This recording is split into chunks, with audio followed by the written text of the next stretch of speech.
কাফের, দেওবন্দিরা কাফের, তবলিগওয়ালারা কাফের, আমরা যারা আছি আমরা সবাই কাফের, ওরাই খালি মুসলমান।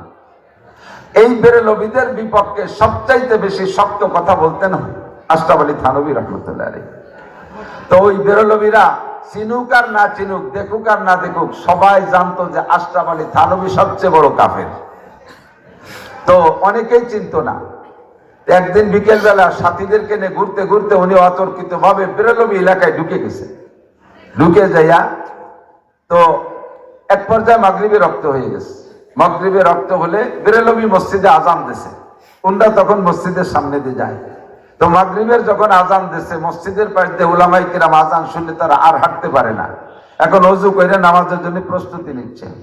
ইতিমধ্যে ওনার সাথীদের মধ্যে একজন বলতেছে, হযরত এই মসজিদ তো বেরেলবি মসজিদ, এই মসজিদের ইমামও বেরেলবি, আর বেরেলবিরা তো আকীদাগত ভাবে ইমানদার না, তাদের ইমান ঠিক নাই, ওদের পিছনে কি আমাদের নামাজ হবে? এখন কি করা যায়? তো হুজুর বললেন, মিয়া যদি নামাজ না পড়ে চলে যাই তাহলে এরা তো কারা আর আমরা কারা ওরা তো চেনে না। ওরা বলবে যে দেখো মৌলবীরা কত বড় বেঈমান, আজান শুনে মসজিদে নামাজ না পড়ে চলে গেল। কিন্তু আমরা যে কারা তা তো তারা জানে না। আর যদি নামাজ পড়ি তাহলে বেরেলবির পিছনে নামাজ হবে না, তবে নামাজ না হইলে পুনরায় যার যার নামাজ পড়ে সংশোধন করে নেওয়া যাবে, কিন্তু এই বদনাম তো কোনোদিন ঘুচানো যাবে না যদি নামাজ না পড়ে চলে যায়। কাজেই হিকমত কৌশল হবে, চলো নামাজ পড়ি।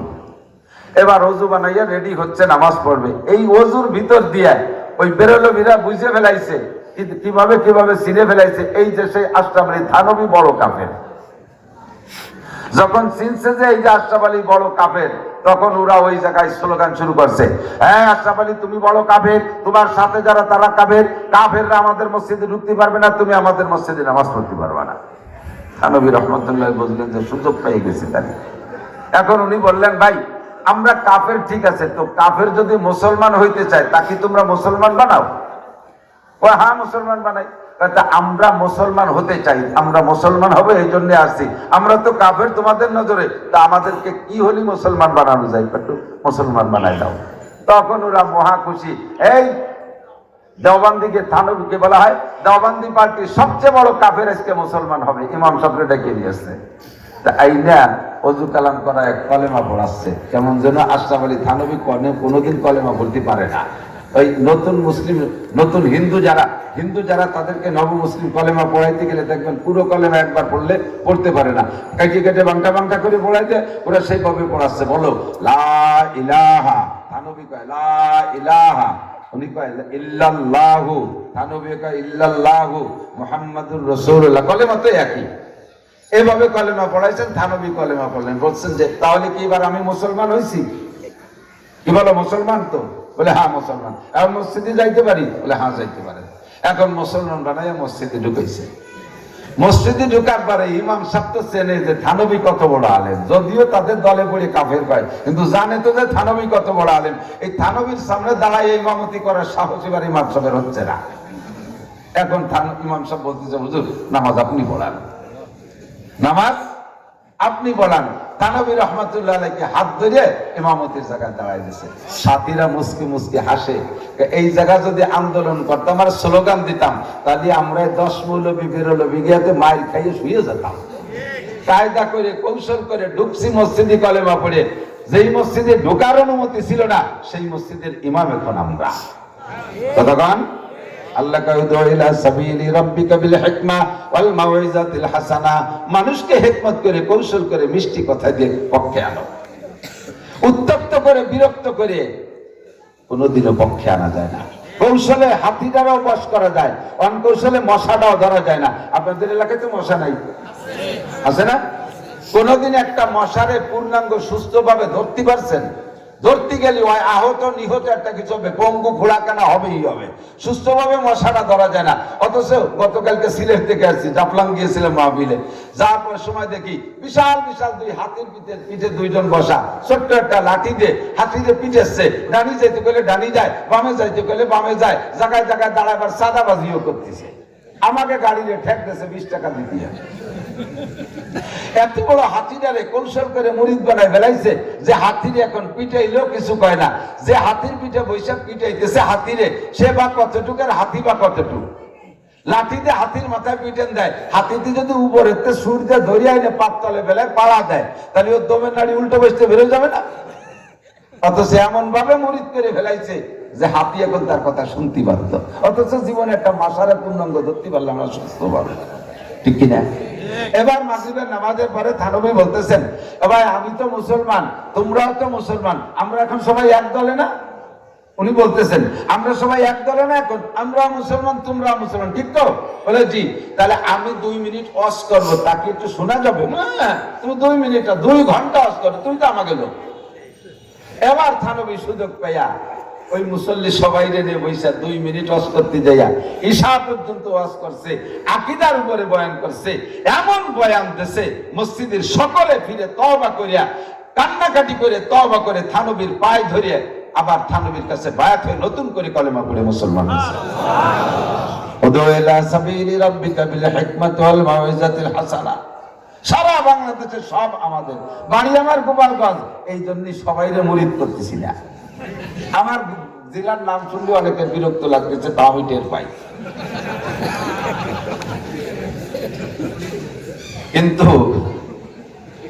গোপালগঞ্জের সদস্যের বাড়ি, গোপালগঞ্জে বহু উলামায়ে কেরাম, এক ঢাকা জেলা বাদে বাংলাদেশের কোন জেলায়, এক জেলায় এত কওমি দাওরা মাদ্রাসা পূর্ণাঙ্গ নাই। আমার এক জেলায় 5 থানায় 30টা পূর্ণাঙ্গ দাওরা হাদিস মাদ্রাসা, লোকাল কোন জেলায় না। আমি সারা বাংলাদেশ ঘুরি, যদিও গোপালগঞ্জ গোপালের এলাকা, তবে বহুত মোমেনও আছে, বহুত মোমেনও আছে। হিংসা প্রতিহিংসার দরকার নাই। আল্লাহ তাআলা বলেন ফাতাবিরু ইয়া উলিল আবসার, জ্ঞান থাকলে তুমি আরেকজনের কাছ থেকে উপদেশ গ্রহণ করো। আর সাইয়্যিদু মা উইযা বিগাইরিহি, জ্ঞানী ওই লোকটা, বুদ্ধিমান সেই লোকটা যে আরেকজনের থেকে উপদেশ গ্রহণ করে। চোখে আঙ্গুল দিয়ে ধরাই দেব, যারা আমলিগ আছে তারাও জানবেন, যারা অন্য দল আছে তারাও জানবেন। বাস্তব সত্য কথা বললে কেউ অস্বীকার করতে পারবেন না। তৎকালীন ক্ষমতায় যখন প্রধানমন্ত্রী শেখ হাসিনা, বাংলাদেশে তার দলের চাইতে বড় দল সে সময় ছিল না, এখন যা হোক সেটা পরের কথা। কথাবান, সবচেয়ে বড় দল ছিল আওয়ামী লীগ। বাংলাদেশের পুলিশ শেখ হাসিনার কথায় ওঠে, আর্মি শেখ হাসিনার কথায়, তারপরে বিডিআর তার কথায়, সেনাবাহিনী সব তার কথায়, নৌবাহিনী তার দলে, বিমান বাহিনী তার দলে, যত র্যাব তার দলে, যত আনসার তার দলে, যত ভিডিপি তার দলে, যুবলীগ তার দলে, ছাত্রলীগ তার দলে, কৃষক লীগ তার দলে, পাতি লীগ তার দলে, না তাঁতি লীগ তার দলে, মহিলা লীগ তার দলে, হাজার হাজার লক্ষ লক্ষ আওয়ামী লীগ এবং সশস্ত্র বাহিনী তার দলে। আল্লাহ পাক রব্বুল আলামিন এত ক্ষমতা হাতে থাকা সত্ত্বেও নিরস্ত কতগুলো মানুষের স্লোগানের সামনে তাকে পরাজিত করে বিদায় দিয়েছে, ঠিক না? তার এগেনস্টে এখন যারা আমরা আছি, আস্ত এক একটা দল, অত বড় দল না। 16-17 বছর ক্ষমতা চালানোর পরে এত শক্তি হাতে থাকা সত্ত্বে নিরস্ত্র মানুষের সামনে, নারায়ে তাকবীরের ধ্বনির সামনে যদি তাদেরকে পরাজিত করতে পারে, তাহলে তোমরা আমরা সামান্য কয়েকটা, তারা তো 17 বছর চালাইছে, তোমরা আমরা 17 দিনও চালাইতে পারবো না। আল্লাহ পাক আমাদেরকে তার চেয়ে অপমান করে বিদায় দিতে পারে কি পারে না? ফাতাবিরু ইয়া উলিল আবসার, হিকমত করে কৌশল করে সকলকে সামনে নিয়ে আমাদের চলতে হবে। আমরা কওমি মাদ্রাসার হুজুর, আমাদের কওম নিয়ে চলা লাগবে, আপনারা সবাই আমাদের, বলেন ঠিক কি ঠিক না? থানবী রহমাতুল্লাহ আলাইহির কাছে পুরো মসজিদ ধরে মুরিদ। দেওবন্দের ভিতরে, ভারতের ভিতরে আর এক নাস্তিক ছিল, একটা গল্প এসে গেলে টুকু হয়ে যায়। থানবীর কিসসা কইতে গেলে শুধু কইতেই মনে চায়। উনি এক জায়গায় ওয়াজে গেছে, যাওয়ার পরে শীতকালে রাত দশে যাওয়ার পরে ওনারে শুইতে দিচ্ছে, ওনার সাথে খাদের, সে সময় এত গাড়ি ঘোড়া নেই, তো আমরা সব হুজুররা গাড়ি বানাই নিয়েছি, ওয়াজ করে সেটি চলে যাই। তো ওয়াজ করে রাত্রে শুয়ে রয়েছে, তো ঘুমাচ্ছে না, উনি অন্যদিন শুয়েই ঘুমাই যায়, আজকে ঘুমাচ্ছে না, মুড়ামুড়ি করতেছে। তা খাদেম বলতেছে, হযরত দোসরা রাত লেটতেই সো যাতে হো, আজ সোতে কিউ নেই, অন্য রাত্রে শুয়েই ঘুমাই যান, আজকে ঘুমাচ্ছেন না কেন? তা থানবী কয়, মিয়া কি ঘুমাবো কও, এই যে একটা খেতা দিছে, এই খেতার সব কয়টা সেলাই সোজা, একটা সেলাই বেঁকা, এই বেহা সেলাই দিলে আমার ঘুম আসতেছে না। তো খাদেম সাহেব বলতেছে, হুজুর রাত মাত্র একটা, আর খেতাও পরের খেতা, ও তো আর আমাকে কালকে নিয়ে যেতে বলবে না। এক রাত পরের খেতা, একটা সেলাই বেঁকা হয়েছে, সেলাই মোটে না থাকতে গিয়েছে, তাতে আপনার ঘুমের কি এলো? আরে মনে চোখ না গেছিল না গেছিল, এই চোখ বেকা শিলার দিক চোখ যাইয়া এবার মাথার মধ্যে গুল্লি চলেছে। এই মহিলাটা এই পুরো ক্ষেত্রে সেলাই করলো, সব জায়গায় সেলাই গুলো সোজা, এই একটা সেলাই বেকাই হলো কেন, কোন কি কারণে, ওই সময় মহিলাটার মনের অবস্থা কেমন ছিল, কি কারণে বাড়ি বাড়ি করছো, এই নানান টেনশন মাথার মধ্যে ডুইয়ে সেই মিটি চিনতে সব আমার মাথার মধ্যে ডুয়ে গেছে। আর গুলেরা রঙ বুয়ে দেখে প্রত্যেক গুলের রঙও গিরান আলাদা, এক একজনের এক এক স্বভাব। ওনার এলাকায় এক নাস্তিক, আল্লাহকে মানে না, ধুমসা নাস্তিক, এত বড় যুক্তিবাদী নাস্তিক যে উলামাই কিরামরাও অনেকে তার কাছে হেরে গেছে। তার দাবি যে আল্লাহ নাই, যা কিছু হয় প্রাকৃতিক নিয়মে হয়, মানুষ জন্ম নিচ্ছে প্রাকৃতিক নিয়মে নিচ্ছে, এই আলো বাতাস যা কিছু সূর্য চন্দ্র সব প্রাকৃতিক নিয়মে হয়, আল্লাহ বলতে কেউ নেই, এটা তার দাবি। এবং এত যুক্তি সংগ্রহ করছে যাতে কোনো উলামায়ে কেরামও টিকতে পারে না। যখন শয়তানি, যখন কোনো লোক বেঈমান হয়ে যায় আর ইসলামের বিপক্ষে প্রশ্ন করে, তখন শয়তান তারে সাহায্য করে। আল্লাহ পাক নিজেই বলেন, আমাইয়াশু আন যিকরির রহমান নুকাইয়িজ লাহু শাইতানান, আমাইয়াশু আন যিকরির রহমান নুকাইয়িজ লাহু শাইতানান ফাহুয়া লাহু কারীন।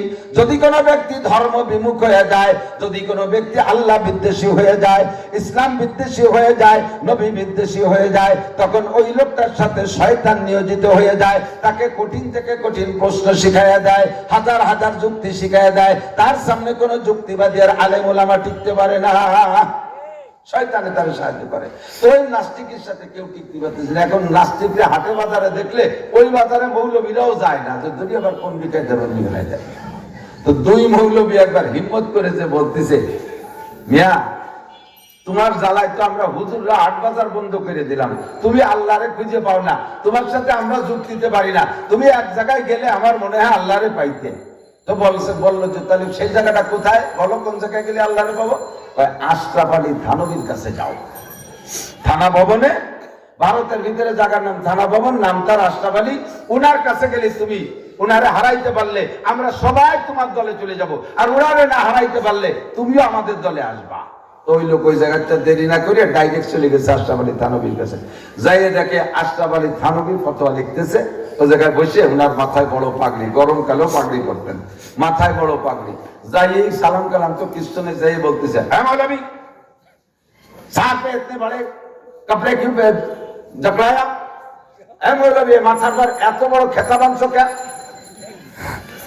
থানবী বলতেছে, কি জন্য আসছো তুমি তাই কও, খেতা বাঁধছি তাতে তোমার কি? তোমরা এই মাথায় এত বড় কাপড় বাঁধো, মাথা গরম থাকে, এই জন্য তোমাকে মৌলবীকে মাথা গরম। তুমি রাত্রে কথা একটা সুরি সিগারেট দিয়ে লাফায় ওঠো, স্লোগান দিয়ে দেশটা ফাটা বেলায় যাও, তোমার মাথা গরম, এই মাথা থেকে কাপড় সরাও। দেখো না আমাদের মাথায় কাপড় চুল কিছু নেই, প্রাকৃতিক নিয়মে চুল হয়েছে, প্রকৃতির বাতাস লাগে, মাথাটা কত সুন্দর ঠান্ডা লাগে, আর তোমরা মৌলবীরা একটার পর একটা, তার উপরে আর একটা তিনেন খেতে বেসে মাথা গরম করে বসে থাকো। তো থানবী বলতেছেন, তোমার কি সমস্যা কি? মাথাতে আমার গরম হয়নি, আমি এই মাথায় পাগড়ি পেঁচাইয়া, আমার এই পাগড়ি পরা অবস্থায় সারা ভারতবর্ষের ফতোয়া আমি দেই। আমি কি ফতোয়া দিই আমার খাতায় সব লেখা আছে। আমি এ পর্যন্ত যত ফতোয়া দিয়েছি তার মধ্যে সবচেয়ে বেশি ফতোয়া দিছি হলো বউ তালাকের ফতোয়া, সবচেয়ে বেশি ফতোয়া বউ তালাকের ফতোয়া। আর আমার কাছে ঠিকানা লেখা আছে, একটা করে ঠিকানা দেয়, তুমি চলে যাও, যাইয়ে দেখো এই বউ তালাক দেশে কারা। আমার এক মৌলবীও বউ তালাক দেয়নি। যারা মাথায় এই কাপড় বাঁধে, মাথায় খেতা বাঁধে ঘুরে বেড়ায়, একে মাথা তো গরম মনে করো, আর বউকেও ঠান্ডা মাথায় তালাক দেয় না। কথা বলেন না কেন? বউকেও ঠান্ডা মাথায় তালাক দেয় না, মাথা গরম করেই তালাক দেয়। অনেক সময় তালাক দেওয়ার পরে, তালাক যখন দিয়েছে তখন তো দেওয়ার দরকার, যত দূর সম্ভব তত দিয়েছে। বউরে তালাক দিছে, তারপরে শাউরিরে দিছে, তারপরে যে হুজুর বিয়ে পড়াইছে সে হুজুরে তালাক দিছে, গোষ্ঠী শুদ্ধ তালাক দিয়ে দেয়। পরে যখন কিছুক্ষণ পরে রাগ ঠান্ডা হয়ে যায় তখন মায়া শুরু হয়। এবার আসে হুজুরকে কাছে, হুজুর আমি তো রাগের মধ্যে তালাক দিছি, এ তালাক কি হইছে? এই নেকামি করে, আছে না নাই? রাগে রাগে তালাক দিছি, তা কি হইছে নাকি? রাগে রাগে তালাক দিলে, তুমি রাগের মধ্যে তালাক দিলে যদি না হয় তাহলে তালাক হবে কবে? খুশির সময় কেউ বউ তালাক দেয়? এই শীতকালে দিন বউ নিয়ে গলা জড়াই ধরে কম্বলে তলে শুয়ে রয়েছেন, আরো ইত্যাদি ইত্যাদি যা আবার ওয়েট হয়ে গেছে। এরপরে কি বউরে কন যে তোমার অত্যন্ত ভালোবাসে এই জন্য 3টে তালাক দিলাম? একেও কয় কোনোদিন?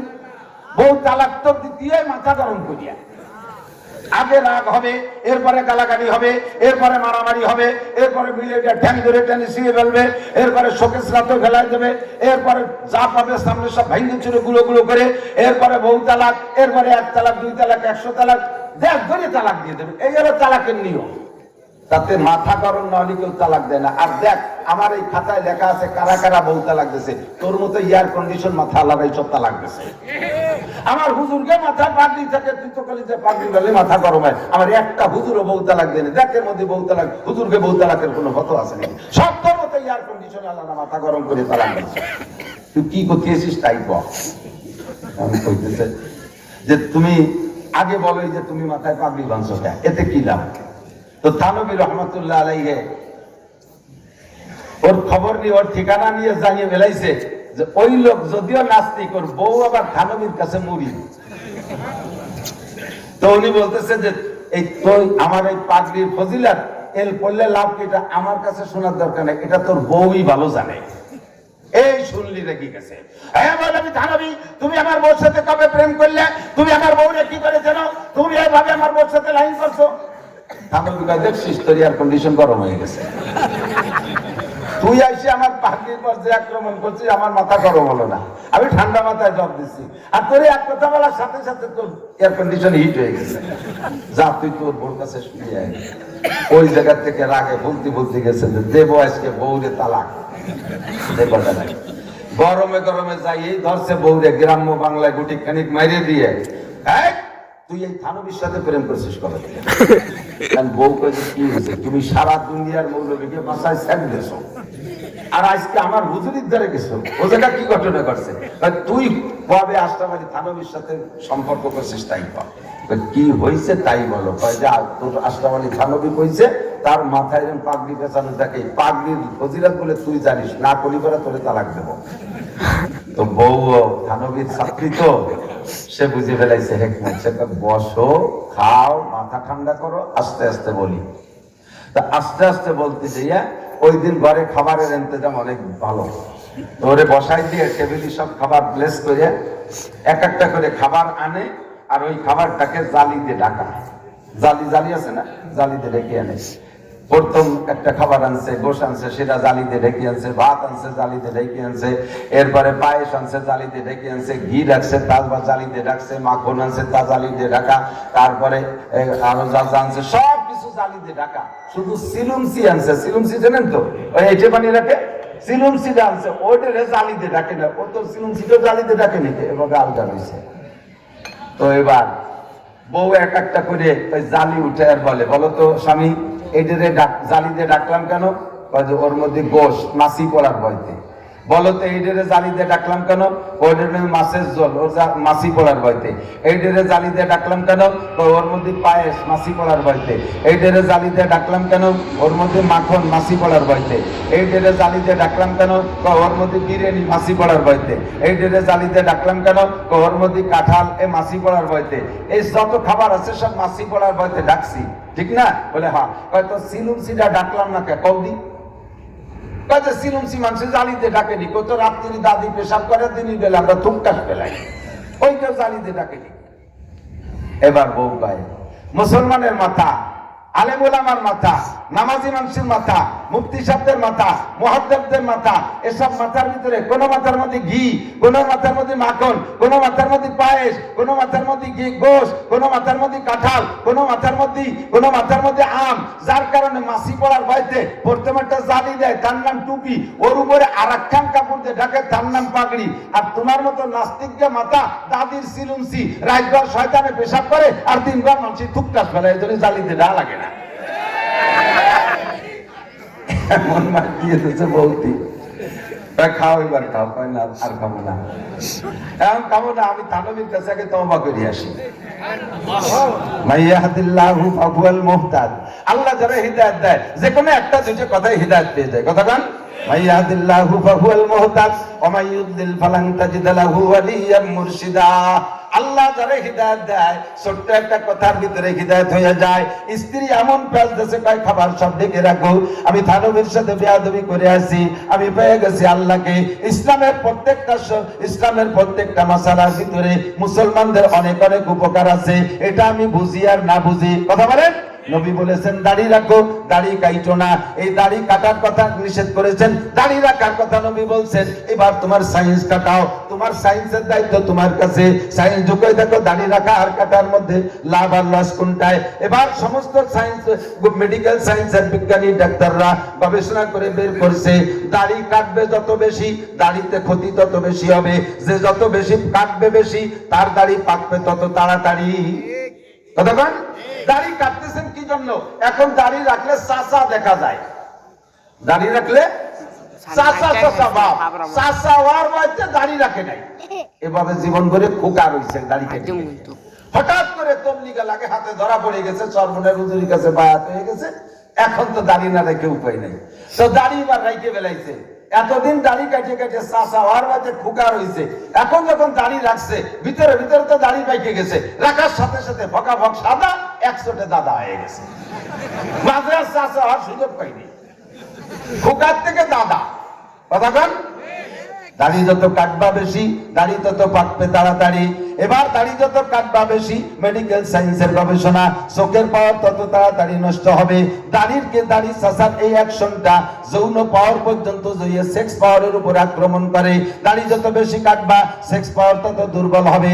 দাড়ি যত বেশি কাটবা, ব্রেন তত দুর্বল হবে। দাড়ি যত বেশি কাটবা, চেহারার নুন নষ্ট হবে। দাড়ি যত বেশি কাটবা, পাকবে তত তাড়াতাড়ি। নবী পাক বলেন গবেষণার দায়িত্ব তোমার কাছে, আমার দায়িত্ব আমি সুন্নতের বর্ণনা দেওয়া। আমি বলেছি কসুসার বাবা ফুল্লোহা, মোসে ছোট করো দাড়িরে বড় করো, মোসে ছোট করো দাড়িরে বড় করো। আমার সুন্নত গবেষণা এবার তোমার দায়িত্বে। হুজুর বলেছেন লা তাবুলু কায়মান ওয়ালা তাস্তাকবিলুল কিবলাতা ওয়ালা তাস্তাদবিরুহা। তিরমিজি শরীফের হাদিস। আল্লাহ নবী বলেন কিবলামুখী হইয়া অথবা কিবলার দিকে পিঠ কইরা পেশাব পায়খানা করবা না, দাঁড়িয়ে খাড়িয়ে পেশাব করবা না। হুজুর বলছেন আমার নিষেধ, তার দাঁড়িয়ে খাড়িয়ে পেশাব করবা না। এবার তুমি গবেষণা লাগাও, তোমার সায়েন্স ঢুকাও, দেখো স্বাস্থ্যসম্মত হয় কিনা, এটা তোমার দায়িত্ব। মেডিকেল সায়েন্সের ডাক্তাররা গবেষণা করে পাইছে যে যত বেশি দাঁড়িয়ে পেশাব করবে তার সিফিলিস গনোরিয়া তত তাড়াতাড়ি হবে। দাঁড়িয়ে যত বেশি পেশাব করবে তার কিডনি তত তাড়াতাড়ি দুর্বল হবে। যে যত বেশি দাঁড়িয়ে পেশাব করবে তার ডায়াবেটিস তত তাড়াতাড়ি হবে। এটা তোমার স্বাস্থ্যগত ক্ষতি। নবী পাক সেদিক টাকায় বলেন নাই, হুজুর বলছেন তোমরা দাঁড়ায় পেশাব করো না, এটা পশুর প্রাণীর স্বভাব। কতক্ষণ এমন করে রাতবার বললে শেষ হবে না, আমি সেদিক যাব না। তো যে কথা বলতে যে অনেক দূর সরে চলে গেছি, আমরা সবাই মুসলমান, ঠিক কি ঠিক না? উলামায়ে কিরামের খেদমতে আমার অনুরোধ থাকবে, হিকমতি পাহলু অবলম্বন করে সকলকে হাতে নেওয়ার চেষ্টা করেন।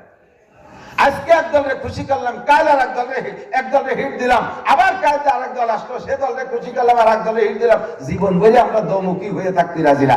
এবছর আমরা ইনশাআল্লাহ একমুখী হয়ে সামনের দিকে আগাইতে প্রস্তুতি নেব। কথা বলে দেখলাম, একমুখী হয়ে সামনের দিকে আগানোর চেষ্টা করব। সময় কম, আমি বেশিক্ষণ পারবো না। আমি রাত 11টার পরে ওয়াজ করতে পারি না, এটা আমার স্বভাব। থানবীর যেমন স্বভাব, বিহা ছেলের খেতাই শুতে পারে না, আমি 11টার পরে ওয়াজ করতে আমার কষ্ট হয়। আর আসছি সবার আগে, পড়ছি সবার পিছিয়ে। গত রাত্রে সিলেটে 4টে মাহফিল, আগের রাত্রে 4টে মাহফিল। সিলেটে সুবিধা আছে আধা ঘন্টা করে ওয়াজ করলে, দৌড় হয়েছে একেবারে শিয়ালের মতো রাখবো। সিলেটের সেই চা বাগান যে দৌড়িটা শেষ নেই। এরপরে আসছি, বিমানেই আসছি, কিন্তু তারপরে এসে ঘুমতি আর সুযোগ পাইনি। রাত্রেও ঘুম নেই, দিনেও ঘুম নেই। আগামীকালকে ভোলা মাহফিল, বাসায় যেতে হবে, তারপরে বলা। কাজে আমি অতিরিক্ত সময় দিতে পারবো না। ছোট্ট একটু পরামর্শ আমার দিক, কষ্ট হচ্ছে আপনাদের, ছোট্ট একটু পরামর্শ। পরবর্তীতে যদি এই মাদ্রাসা আলাদা ডাকে আর উপযুক্ত সময় দেয়, ইনশাআল্লাহ সময় মতোই গ্রহণ করবো ইনশাআল্লাহ। আজকে ছোট্ট একটা পরামর্শ, আমরা প্রত্যেকের ঘরে মালামাল রাখতে বিভিন্ন ধরনের পাত্র ব্যবহার করি। কতক্ষণ তেল পানীয় জাতীয় রাখতে বোতল ব্যবহার করি। ধান, চাউল, গম এগুলো রাখতে কি ব্যবহার করি? বস্তা ব্যবহার করি। বেশিরভাগ বস্তা ব্যবহার করি, ঠিক কিনা? বস্তা বানানোর পদ্ধতি কি? বস্তা বানানো দোপাট্টা কাপড় বা সালাকে দোপাট্টা করে সাইডে লম্বা দুটো সেলাই দিতে হয়, এক মুখ খোলা রাখতে হয়, আর নিচের পাশ ও তলাটাও সেলাই করে দিতে হয়, ঠিক না? আপনার উঠানে 50 মণ ধান আছে, গ্রাম গায়ের মানুষ যারা তারা বুঝতে সহজ। উঠানে শুকনো ধান 50 মণ, এই 50 মণ ধান 50টা বস্তা ঢুকাবেন বিদায় নতুন 50টা বস্তা কিনে নিয়ে আসছেন। মেশিনে বস্তা তৈরি হয়েছে, মাঝে মাঝে দুই একটা বস্তার তলা সেলাই হয় না, এরকম মিস্টেক হয় কি হয় না? পলিথিন কেনেন, সব পলিথিনের তলা কি ভালো থাকে নাকি? তো এরকম মিস্টেক বস্তাও থাকে। ঈশান নামাজ পড়ে দুই বাপ বেটা বস্তায় ধান ঢুকাইতে গেছেন, ছেলেরে বলছেন বাবা তুই বস্তা ধর। বাপে বস্তার মধ্যে ধান ঢালবে, তো ছেলে বস্তা ধরছে আর বাপে অন্ধকারে বস্তার ভিতরে ধান ঢালতেছে একটা বালতি দেবে একটা বল দিয়ে। এক বস্তায় 1 মণ বস্তা, 50 কেজির বস্তা, 50 কেজি দিলে ভরে যাবে, কিন্তু 50 মণ ধান উঠোনে বাপে ঢালতেই আছে, ছেলে ধরেই রাখছে, সে বস্তাই ভরে না। এবার ছেলেরে বাপ কয় যে কি রকম বস্তা ধরিস, কোন জায়গা ধরছিস, বস্তা ভরে না কেন?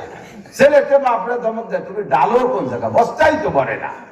পরে দেখেছে ডালাও জায়গা মতো সব ঠিক আছে, মুশকিল হলো বস্তার তলায় সেলাই নাই। তো বস্তার তলায় যদি সেলাই না থাকে, সারা রাত ধান ঢাললেও কি বস্তা ভরবে? কথা বলেন, ভরবে? এবার করতে হবে বস্তার নিচে সেলাই দিতে হবে। একটা সেলাই যদি দেন তাহলে বস্তা হবে, ধান ডাললে ধান তার মধ্যে থাকবে। যদি 2টা সেলাই দেন তাহলে বস্তাটা আরো মজবুত হবে, 3টে সেলাই দিলে বস্তাটা আরো ঝুঁকি মুক্ত হবে, 4টে সেলাই যদি তলায় দেন মজবুত হয়ে যাবে। বস্তার বডি ছিঁড়ে যেতে পারে তবু বস্তার তলা ছিঁড়বে না। এবার ধান রাখেন আর গম রাখেন যা রাখেন সব ভিতরে থাকবে। এবার বস্তার তলায় সুন্দর করে সেলাই দিয়া বস্তা ভরে ধান রাইকা মাটির ঘরে মাটির ফ্লোরে বস্তাটা রেখে দিয়েছেন, বস্তার মুখ বান্ধা। আগামীকাল সকালবেলা ঘুম থেকে উঠে দেখেন বস্তার অর্ধেকখানি ধান নাই, অর্ধেক ধান নাই। স্ত্রীকে সন্দেহ করছেন তুমি মনে এর মধ্যে থেকে ধান চুরি করে বেঁচে ফেলাইছো। বউ কয় জীবনে কোনোদিন আমি ওই খেয়ানত করি না, আমি জীবনে তোমার সংসারে কোনো কিছু নষ্ট করি না। তোমার বস্তা দেখো, বস্তার অবস্থা কি। এবার বস্তাটা সরাইয়া দেখে মাটির নিচ দিয়ে 3টে, মাটির নিচ থেকে 2টা গর্ত, মাটির নিচ থেকে 2টা গাড়া হইয়া আছে, গর্ত হইয়া আছে। এই 2টা গর্তের ভিতর দিয়ে বড় বড় 2টা ইঁদুর, 2টা ইঁদুরে এসে বস্তার তলা ছিদ্র করে ফেলাইছে। আর এক প্রকার ইঁদুর আছে ছোট্ট ইঁদুর, কেতা কাপড়ের মধ্যে থাকে, ল্যাপটপের মধ্যে থাকে, বই পুস্তক কাটে। ছোট ছোট ইঁদুর, ওরে চেনা যায় না, ল্যাপটপের সাথে মিলেমিশে থাকে। আবার ও কিন্তু অ্যাক্সিডেন্ট ঘটায়, ও বস্তার এক পাশে ছিদ্র করে সেও 2-3 কেজি বেরোয় নিয়ে গেছে। এভাবে 3 ইঁদুরই বস্তার তলা ছিদ্র করে পিছন থেকে অর্ধেক বস্তা খালি করে ফেলাইছে। বস্তার তলায় যতদিন পর্যন্ত ইঁদুর থাকবে অতদিন পর্যন্ত আজকে ভরবেন কালকে খালি হবে, আজকে ভরবেন কাল খালি হয়ে যাবে, বস্তা কোনোদিন ভরতে পারবেন না। কথা বলেন ঠিক কি ঠিক না? এজন্য আল্লাহর এক বুজুর্গ বলেন আই বেরাদার দফে আউয়াল মুশকুন, আই বেরাদার দফে আউয়াল মুশকুন বাদা জাদার কিসে গন্ধম নুশকুন। ও ভাই, যদি বস্তা ভরতে হয় আগে বস্তার তলা সেলাই দাও, এরপরে বস্তার নিচে লক্ষ্য রাখো। ইঁদুর যতক্ষণ পর্যন্ত নিচে লাগা থাকবে অতক্ষণ বস্তা ভরতে পারবা না। বস্তার নিচে থেকে ইঁদুর মারো, ইঁদুর মেরে বস্তার তলায় সেলাই দিয়ে তারপরে মাল রাখো। আল্লাহ পাক রব্বুল আলামিন আমাদেরকে সে কথা বলেন, দুনিয়ার যত মানুষ আছে শুধু মুসলমানরাই নেক আমল করে তা না, মুসলমানদের আমলগুলোই শুধু নেক আমল তা না, শুধু নামাজি নেক আমল তা না, রোজাই শুধু নেক আমল তা না, হজ যাকাতি শুধু নেক আমল তা না, তিলাওয়াতি শুধু নেক আমল তা না।